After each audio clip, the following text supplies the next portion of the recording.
Hello everyone, I am hoping that you are doing well and preparing well for CAT. तो अभी last 1 week में मुझे बहुत सारे स्टूडेंट ने मैसेज किया कि like I am getting very low marks in mock, समझ में नहीं आ रहा क्या करूं, और उस पर से कैट के लिए अभी बस 1 महीने बाकी रह गए हैं। तो फ्रेंड्स, टेंशन लेने वाली बात नहीं है। आई नो कि बोलना ये बहुत आसान है कि टेंशन नहीं लेना, बट बिलीव मी, जिस सिचुएशन पे आप अभी हो, सिमिलर सिचुएशन मेरी थी लास्ट ईयर। मतलब अगर मैं मॉक स्कोर की बात करूं, अक्टूबर लास्ट वीक में, मतलब मुझे उससे पहले ठीक ठाक मॉक स्कोर आते थे, but I don't know why कि मिड अक्टूबर के बाद मेरे मॉक स्कोर में काफ़ी ड्रॉप हो गया एकदम से।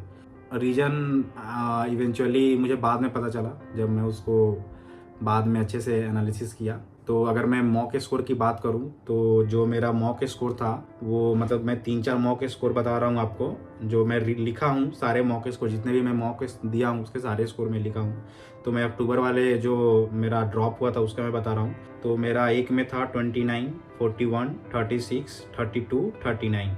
तो ये 5 मॉक हैं जो मैं मिड अक्टूबर के बाद दिया था। उसके बाद मेरे 60 के अप्रॉक्स स्कोर आने लग गए थे नवंबर मंथ में। ओके, तो इस फेज से मैं गुजरा हूँ कि जब आप रेगुलर मॉक्स में बहुत कम स्कोर कर रहे हो तो वो बहुत टेंशन वाली बात होती है कि आई डोंट नो अब क्या होगा, एग्ज़ाम के लिए बहुत कम टाइम बचे हैं। तो फ्रेंड्स, इस वीडियो में मैं आपको बताऊंगा कि मैंने एग्जैक्टली क्या किया जब मैं इस सिमिलर सिचुएशन में था, और आई वुड रिकमेंड कि आप भी इस प्रोसेस को फॉलो करो। टेंशन लोगे पढ़ाई नहीं होगी, डरोगे पढ़ाई नहीं होगी। ओके, तो टेंशन को एक किनारे रखो, जो चीज़ें आ रही है आने दो, बस प्रोसेस को फॉलो करो। तो मैं बता रहा हूँ कि मैं एग्जैक्टली क्या किया। तो जैसे मेरा मॉक स्कोर इतना ख़राब आ गया, तो 4-5 मॉक स्कोर देखा, बहुत ख़राब हुआ जैसे मैं आपको बताया। उसके बाद मैं कम्प्लीटली एक दिन का ब्रेक लिया। अब ब्रेक लिया इट मीन्स ऐसा नहीं कि मैं कुछ नहीं किया। उस ब्रेक में मैं पूरे जितने भी मॉक दिए थे उसको एक साथ में एनालिसिस किया कि लाइक VRC, DILR और क्वांट। अब VRC का फिर मैं मिस्टेक देखा कि मेरे VRC में 5 मॉक में क्या क्या मिस्टेक हुए।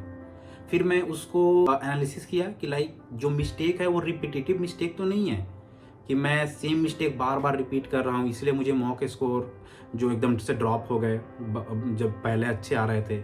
ओके, तो VRC के लिए किया। सिमिलरली मैं DLR के लिए किया कि DLR में क्या मिस्टेक हो रही है, क्या कॉन्सेप्ट में कोई गैप है, क्या मुझे कोई सेट सॉल्व नहीं हुआ। अगर लेट सपोज मॉक में सॉल्व नहीं हुआ इट्स ओके, बट मॉक के बाद मुझसे सेट सॉल्व क्यों नहीं हुआ, क्या प्रॉब्लम था, तो वो चीज़ें मैं एनालिसिस किया। ओके, फिर क्वांट के लिए सिमिलर, ऑल्दो मेरा क्वांट स्ट्रॉन्ग था तो मुझे क्वांट में उतनी प्रॉब्लम नहीं हुई, बट स्टिल मैं क्वांट को भी नहीं लीव किया, बिकॉज मेरा ये टारगेट था कि I have to score more in quant, because VRC was my weakest section, DLR ठीक था, मॉडरेट था। तो सो डेट कि मुझे अच्छे परसेंटाइल लाने के लिए मुझे एक सेक्शन जिसको मुझे हाई करना था, सो डेट कि वो मार्क्स में VRC में कंपनसेट कर लूँ। तो इसलिए मेरा था कि QA में मुझे ज़्यादा से ज़्यादा मार्क्स स्कोर करने हैं, इसलिए मैं क्वांट को भी एनालिसिस किया कि लाइक क्या मिस्टेक हुई, क्या मैं इससे इम्प्रूव कर सकता हूँ, ये चीज़ें कर सकता हूँ। ओके, तो ये सारे एनालिसिस के बाद मुझे कुछ आउटकम निकला, लाइक यहाँ पे ये प्रॉब्लम हो रहा है, वहाँ पे ये प्रॉब्लम हो रहा है। फिर मैं 1-2 दिन का गैप लेके उस प्रॉब्लम पे काम किया, उसको अच्छे से एनालाइज किया, और जो मैंने मिस्टेक थी उसको मैं एक रिटन नोटबुक पे लिखा।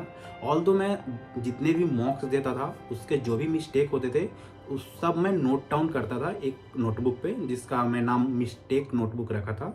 तो आई वुड रिकमेंड कि अगर आपने नहीं करा है तो आप वो चीज़ करें, बिकॉज जब आप मिस्टेक को before giving to the mock उसको देखोगे तो हाई प्रोबेबिलिटी होती है कि आप वो मिस्टेक को रिपीट ना करोगे। तो बेटर रहेगा कि अगर आप जो भी मिस्टेक कर रहे हो उसको आप एक नोटबुक पे लिखें, तो कि आप जब भी उसको एनालिसिस करें तो आपको समझ में आए कि आपकी क्या गलतियां हुई थी। तो ये चीज़ें आपको फाइनल कैट के लिए अच्छे से स्ट्रैटेजी फॉर्मुलेट करने में हेल्प करिए कि लाइक मेरा क्या क्या वीकनेस था, क्या स्ट्रेंथ था, मुझे किस पे प्ले करना है एट द एग्जाम सेंटर में। तो ये चीज़ें हेल्प करती है। तो ये सारी प्रोसेस में किया, उसके बाद मुझे मॉक स्कोर में इम्प्रूवमेंट दिखे, और फाइनली मैं कैट में एक डिसेंट परसेंटाइल स्कोर किया।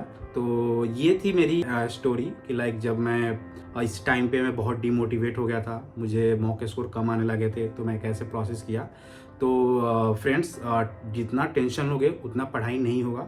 तो टेंशन को साइड में लो और जो प्रोसेस है उस पर फोकस रखो। जो चीज़ें कर रहे हो उसको बहुत ईमानदारी से, दिल से करो। Definitely you will going to rock in the exam.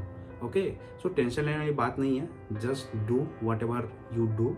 थोड़ा सा चिल करना, ज़्यादा स्ट्रेस मत लेना अभी के लिए, और कीप रिवाइजिंग द थिंग्स। जितना आप रिवाइज करोगे उतना आप परफेक्ट होते जाओगे। तो कीप रिवाइजिंग द थिंग्स। अगर क्वांट है, क्वांट को अच्छे से रिवाइज करो। डीएलआर में कोई कॉन्सेप्ट मिस हो रहा है उसको अच्छे से रिवाइज करो।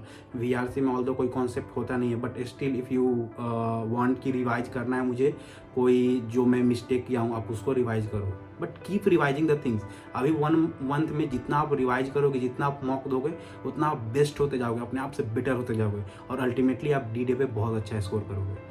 ट्रस्ट मी, ये मैंने किया था and I rock, and definitely you will. Okay, अगर आपको वीडियो अच्छा लगा हो तो then please make sure to subscribe the channel और फ्रेंड के साथ ज़रूर शेयर करें। एंड इन लास्ट मैं एक व्हाट्सएप ग्रुप क्रिएट कर रहा हूँ जिसका लिंक मैं डिस्क्रिप्शन में दे दूँगा। आप ज्वाइन करें सो डैट कि आप मुझसे डायरेक्ट कनेक्ट रहें। So bye guys, take care and happy learning.